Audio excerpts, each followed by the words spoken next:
শুধু নিজের মতামতটা জানাচ্ছি। অনেক সময় নিজের কিছু কথা বলতে ইচ্ছে করে তো। তো সেইভাবে আমি বলছি যে যখন আত্মীয়-স্বজনদের বাড়িতে কোনো আমাদের বাড়িতে এটা হয়ে থাকে, মানে থাকতো, এখন এ কথা বলছি না আমি।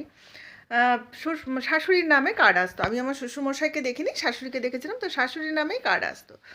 আর যদি কেউ মুখে বলে দিয়ে যেত, তবু শাশুড়িকেই বলে দিয়ে যেত।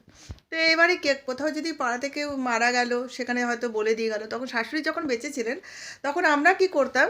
আমরা টাকাটা দিতাম। কিন্তু জিনিসটা দিয়ে আসতেন কিন্তু আমার শাশুড়ি মা। বা কোথাও যদি বিয়েবাড়িতে যেতাম, তখন টাকা আমরা দিতাম, কিন্তু জিনিসটা শাশুড়িমায়ের নামেই দেওয়া হতো। আমরা আলাদা করে দিতাম না। তো আর বলতামও না যে আমরা টাকা দিয়েছি, এটা কেউ জানতো না। এটা শুধু আমরা নিজেদের মধ্যে জানতাম। কাউকে জানানো হতো না। এটা আমরা বলতাম আমার শাশুড়ি মা দিয়েছে। ঠিক আছে? এভাবেই চলতাম। চলো হ্যালো বন্ধুরা, আমরা চলে এসেছি। অনেকে তো সরি, এখানে আমরা নয়, আমি। আমি মিঠু। মিঠুর ড্রেস থেকে নিজের মনের কথা বলতে চলে এসেছি। কোনো কন্ট্রোভার্সি নয়। যেটা মনে হয়, যেটা ভালো লাগে সেটা বলি। কারো তরফ হয়ে কোনো ভিডিও করি না। যার যেটা ভালো লাগে তার সেটা নিয়ে, মানে ভালো লাগে না সেটা নিয়ে কথা বলি। তো আজকে বলছি, যারা বলেছো যে সুতপা বিয়েবাড়িতে কোনো গিফট ছাড়াই খেয়ে এসছে, গিফটটা কেন দেখানো হলো না? তো এটা আমাদের আমাদের ক্ষেত্রেও হয়। হতে পারে যে যারা ব্লগ ভিডিও করে তাদের দেখানো উচিত, আমি জানি না সে ব্যাপারটা।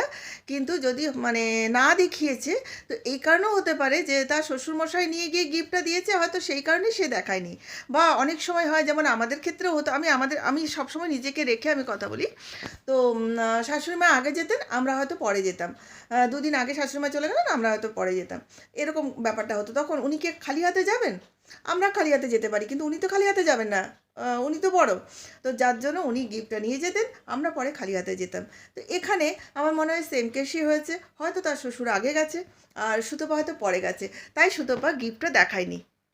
এটা এমন কিছু ব্যাপার নয়, এটা অনেকের ঘরে হয়ে থাকে। যারা একা থাকে, যারা আম প্রথম দিকে তুমি আর আমিতে থেকেছো, তারা এই ব্যাপারটা ঠিক বুঝবে না। যারা তুমি আর আমরাতে থেকেছো, তারা বুঝবে। যারা তুমি আমি নিয়ে থেকেছো না, তারা এই জিনিসটা বুঝবে না। চলো, খুব ছোট্ট একটা ভিডিও। খারাপ লাগলে কিছু করার নেই, ভালো লাগলে অবশ্যই কমেন্ট করো।